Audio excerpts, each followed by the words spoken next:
who doesn't want to be tighter? So if you're interested in that, definitely look up Dr. Patel. If you don't live in the New Jersey area, I would honestly travel anywhere.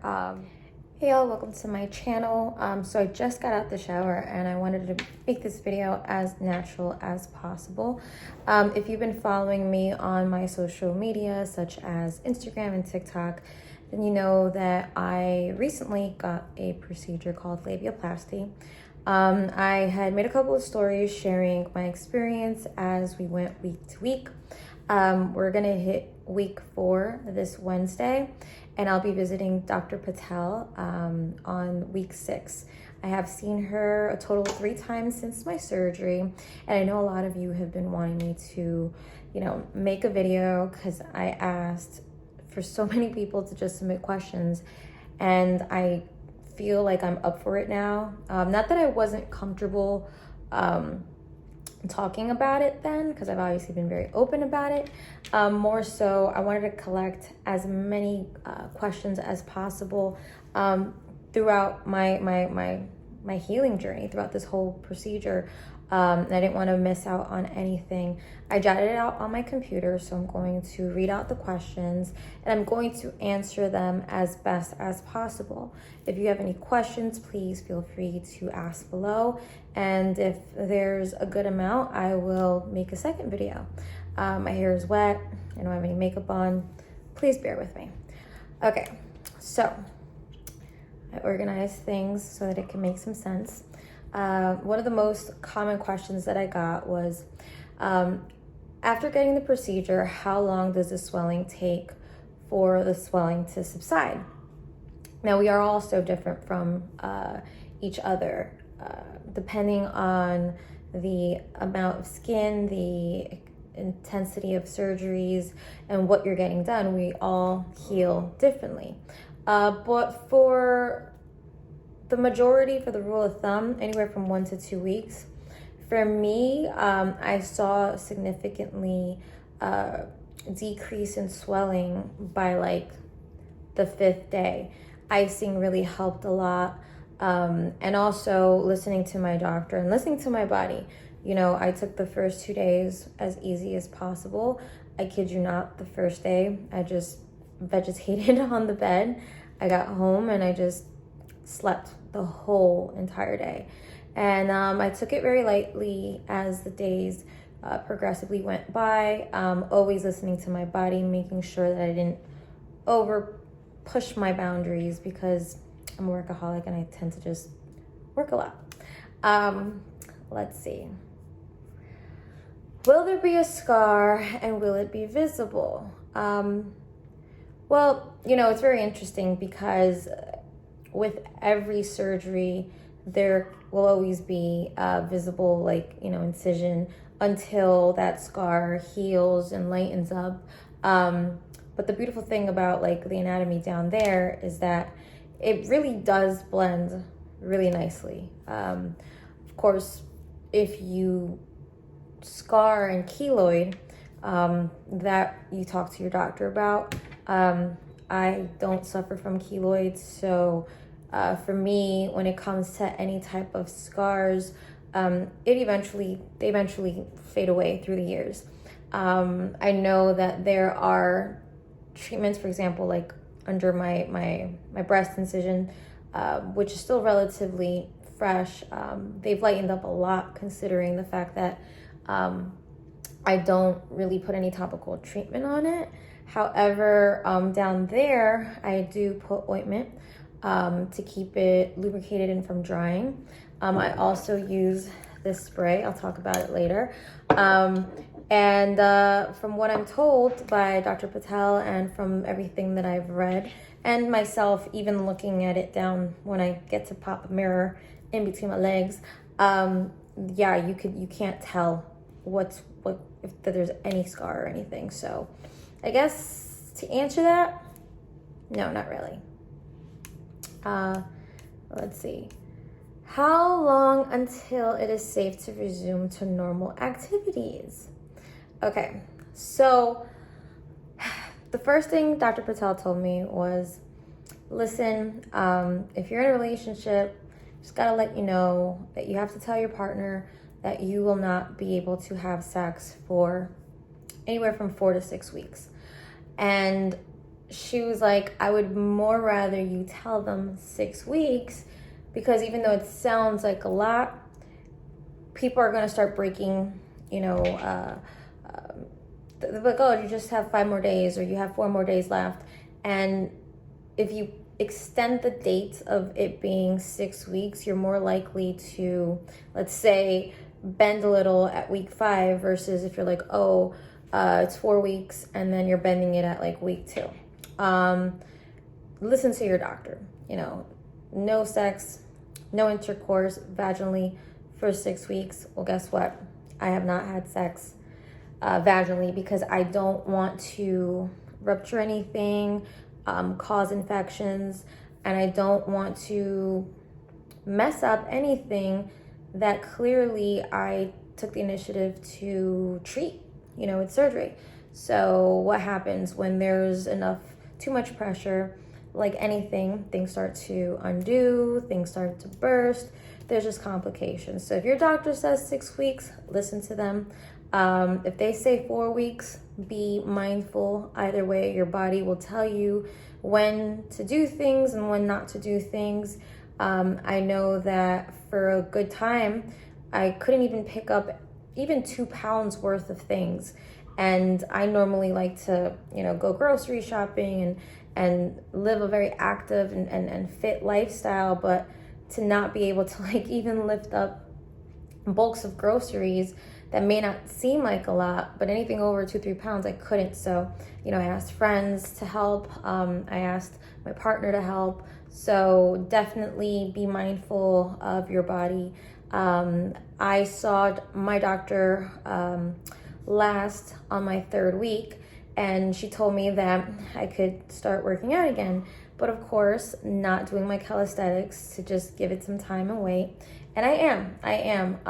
And so again, talk to your doctor, listen to your body. Let me see what other questions. My computer just dimmed a little bit. Another question that I asked was like, I remember me asking the doctor, like, what brings women to her office?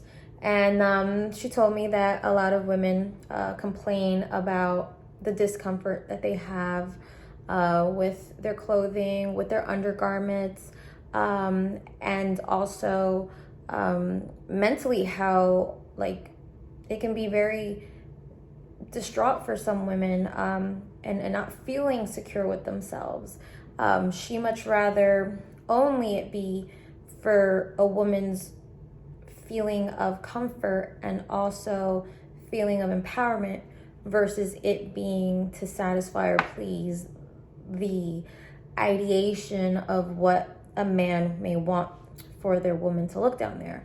And I'll touch this very briefly, because I do know, just from living this long life of mine for 37 plus years, that I've lived with my own insecurity, because it was always my own, but it was never put on to me by anybody that I ever dated. Honestly, shout out to my best friend, Teresa, like my college best friend. She's the one that made me realize that I was normal. I didn't think I was normal, because when you're a kid and you're in grade school, you see textbooks and it doesn't look like anything the way it would look like. And then you're in college and you're discovering, other means of sexual outlets, such as pornography. And you're looking at these women, and, sadly, a lot of these women in that industry have had to do this surgery to fit the par of something that just set this unrealistic idea of what is beautiful and what is not. And I'm going to actually go further into this topic on my podcast, A Girl Talks, with some women, because believe it or not, guys, a lot of women, we don't find your anteater appendage any good looking, no matter how good looking you think it is. I hate to burst your bubble, but I was talking about this at a med spa that I go to, and of course the women are all of all different ages and races, and we were just having this girl talk, and out of all the 10 women that were there at the office, all 10 agreed that there's nothing about a male organ that is attractive, especially if it's something that doesn't like connect with us on an emotional level. Whereas for men, it's a different scenario, and I would love to hear your guys' opinion on this as well. I know that a lot of my guy friends don't care about any of that stuff because I've asked them just out of curiosity throughout the span of my whole entire life. And I guess there are men, though, that do care. And this is why Dr. Patel said if a man were to bring his wife or his girlfriend to get this procedure done by her, she would literally will have a deep sit down with the patient and just reassure that all women are beautiful in all their shapes and sizes, and that this procedure, as much as she enjoys doing it, she does not ever want it to be because of a man. She wants it to be very empowering for a woman because it is our body and it is our choice and it is our right to be able to do what we want to do with it, considering how controlling this country wants to be for women and what we do with our bodies. I know that was a very long answer, but I hope that answers your question. Let's see. Oh, this one. Okay, what made you decide to do this? Okay, so for me, I think I briefly talked about it. It was a combination of me just feeling uncomfortable with wearing certain clothes, like bathing suits sometimes. You know, I like tiny bottoms, and I already have to deal with having a big booty, having, you know, lips down there.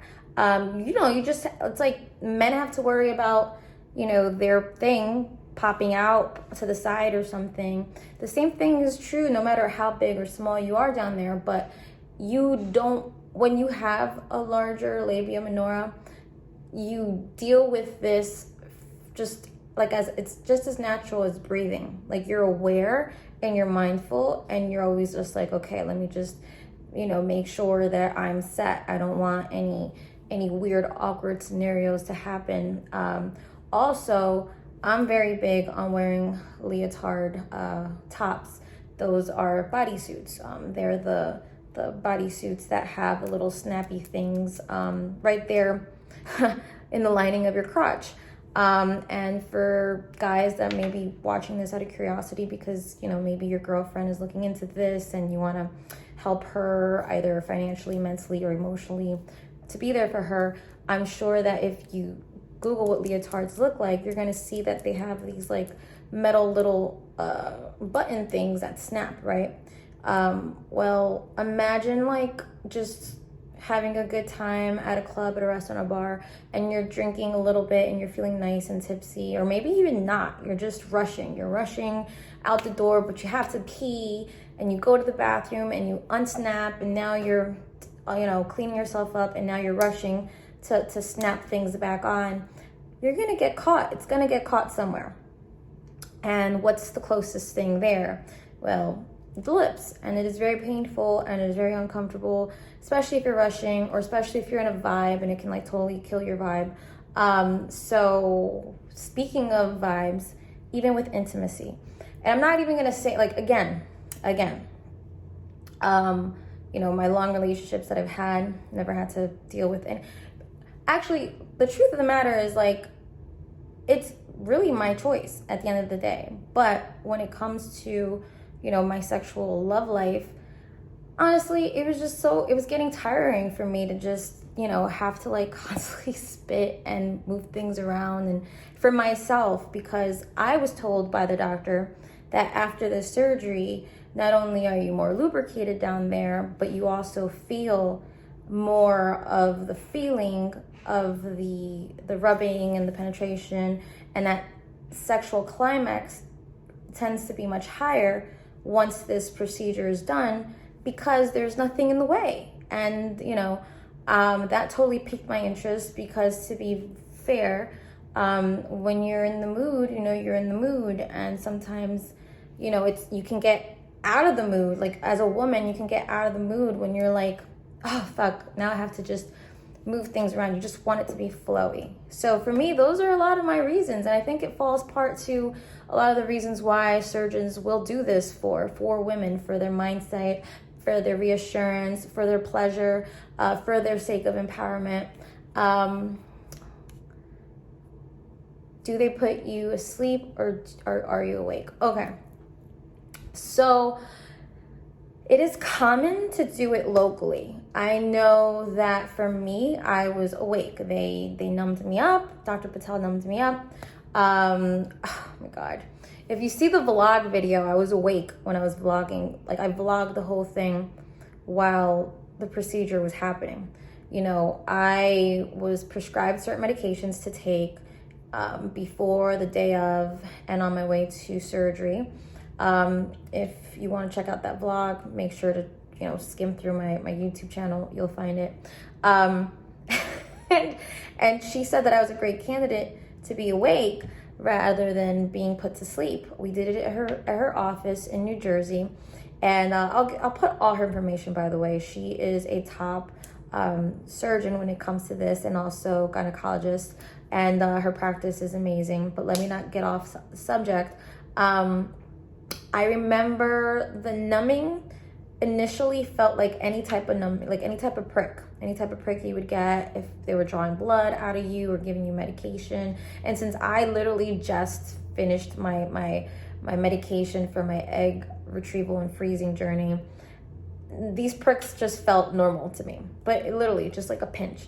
And then once that medication starts to sit into its thing, then comes like the hardcore medications that they're injecting to you locally. And you will see the size of this needle. I did not think it would be so big. And I remember in that moment, you might even hear me say it in the video. I'm like, oh my God, I wish I was asleep, because it is very scary looking. But again, it doesn't feel like, you can't, at that point, you don't feel anything. Maybe like you'll feel her like pulling like at the labia majora or minora, depending on your anatomy. But it just doesn't hurt at all. And the good thing about this medication, where there's pros and there's cons, the pros is that you don't feel absolutely any pain, and that's great for the first couple of days. But if you're not on the medication you're supposed to be on, for me, I opted not to take Percocet because I projectile vomit, and I just don't like that hardcore stuff in my body. My body just rejects it a lot. And rather than pop a stitch or feel uncomfortable and feel dizzy, I was taking extra strength Tylenol, which has always worked for me on any of the procedures I've ever had with recovery. But again, talk to your doctor as well. Once that medication that they inject in you starts to wear off, yes, you start feeling some of that pain. So it's very important to stay on top of your pain medication, your pain plan, because it's better to manage pain than to try to treat it when it's like awful. So yeah, with me, I use this spray because she also mentions in the kit to use any type of spray that's an antiseptic. It's also for pain. It relieves any type of itching, because when you're healing, there will be a lot of, that itching because of the scabbing and all that other stuff.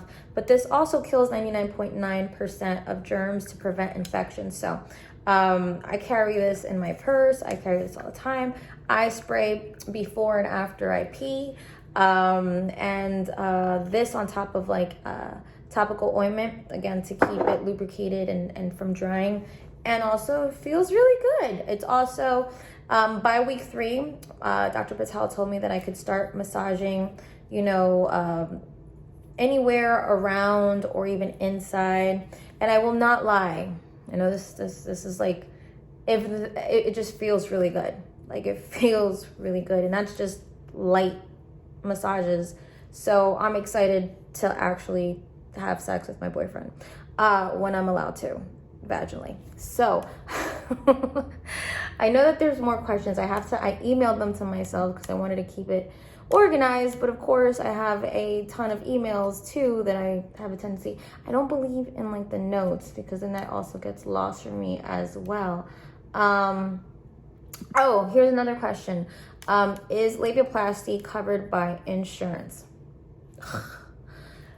No, sadly it is not. Of course, if your doctor feels like this can help improve your gynecological physiology, then maybe there may be a discussion that they can have with your provider. What does that mean? Let's say you're a woman that constantly has, vaginal infections because of, the extremity of what your lips or just you're doing everything you can possibly do to keep it clean, hygienic, but you're still having these infections or risks of more infections that can also affect your reproductive system, then I don't see why, right? Like logically, that's a medical reason. So maybe your doctor can talk to your provider. Also, I was reading in certain insurances can cover some of it if it's under like mental health. Again, some women have extreme cases that can fall into this criteria where insurance can cover it, especially if it's going to help them on the medical sense of it and also psychological sense of it. Again, society is just full of pressures. Society pressures all of us to look a certain way and to wear certain things. And sadly enough, again, society and the adult industry world and just the naiveness of the world, people want to make women feel less beautiful or deserving for not having a certain aesthetic down there when, again, that's going to be a conversation for A Girl Talks, my podcast. If you're curious to hear more topics that I have that I discussed there, check the link in the description box.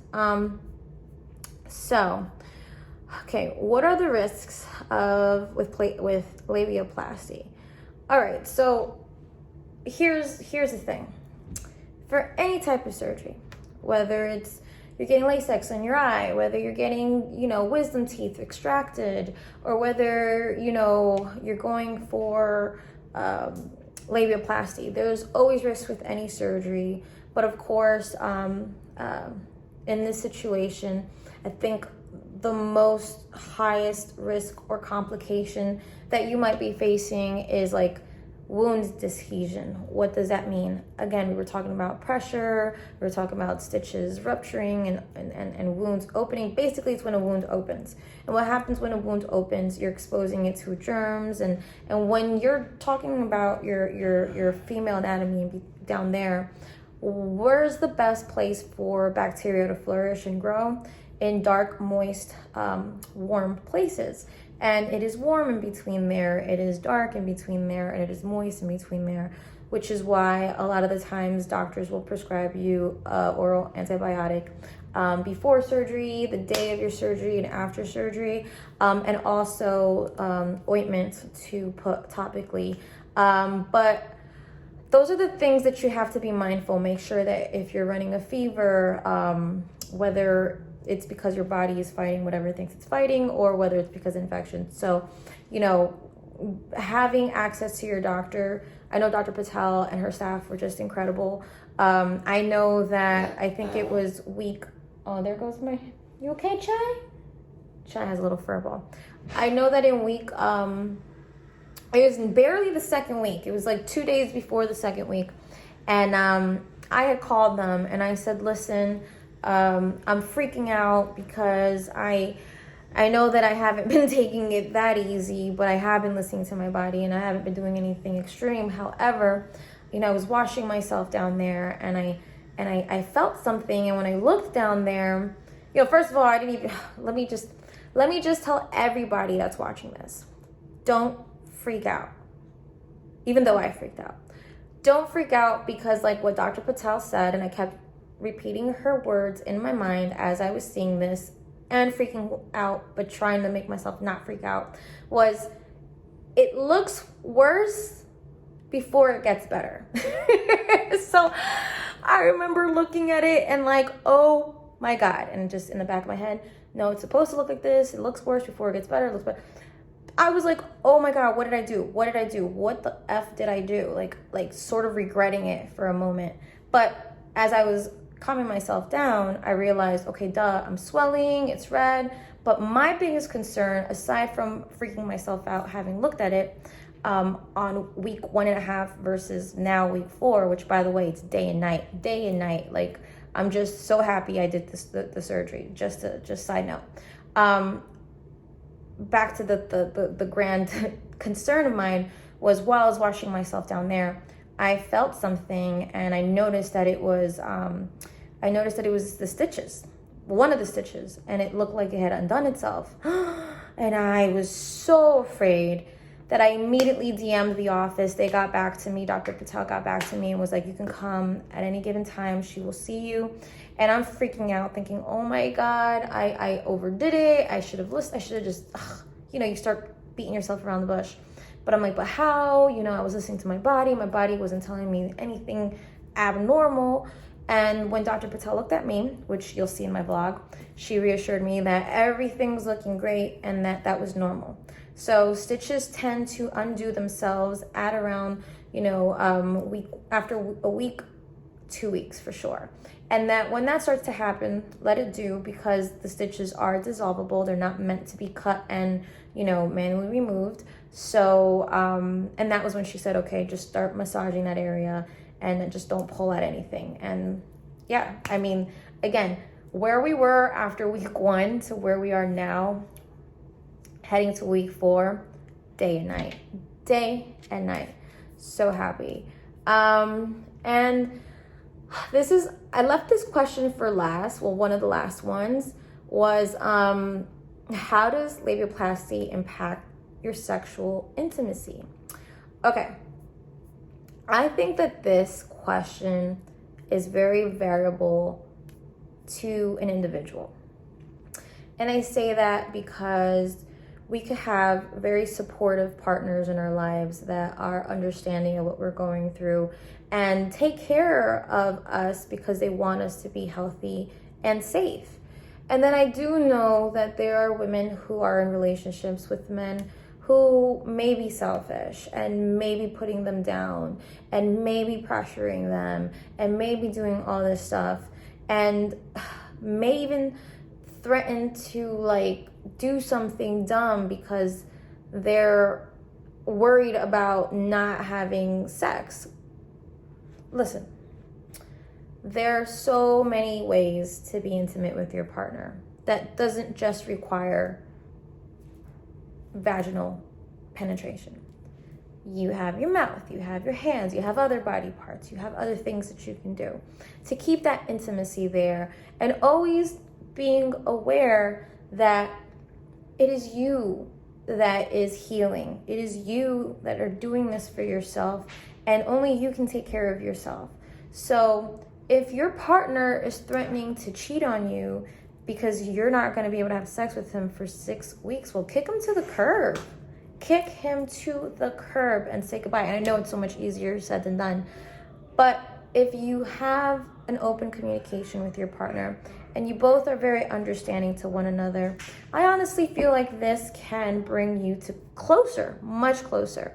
I feel like there are other things that you can do to venture and spice things up if you haven't considered doing oral sex or, hand jobs. Trust me, there's just so many things to look up and read up on that you probably weren't even doing or tapping into before. Trust me, there's so many women and men that I know that don't even think far outside the box. So this is probably the best time for you to venture into some exciting new ways of getting close together and being intimate with one another. And yeah, I think that this is the same question. Yeah.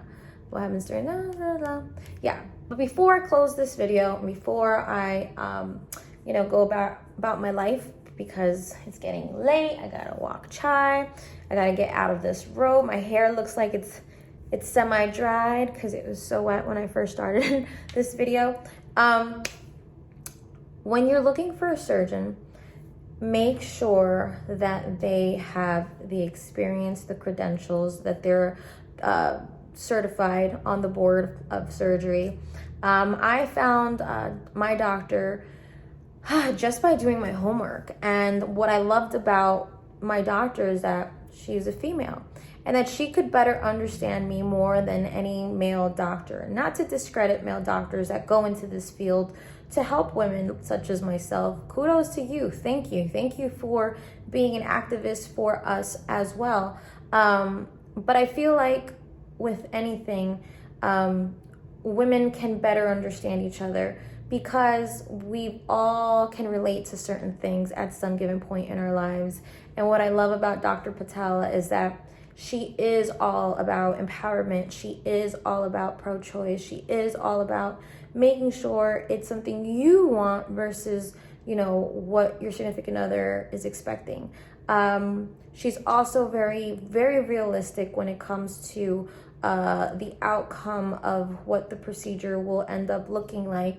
And one of the things that I loved about her before I even decided to have the surgery is that when she looked at me down there, she made me feel comfortable. She reminded me that we are all beautiful. And I honestly can say this to every woman that I've actually talked to since my surgery, and reassuring them that you are beautiful down there, and a man or a woman, your partner, whoever it is, whatever pronoun you want to use, should love you and all of you. That's including your parts that you might not love about you.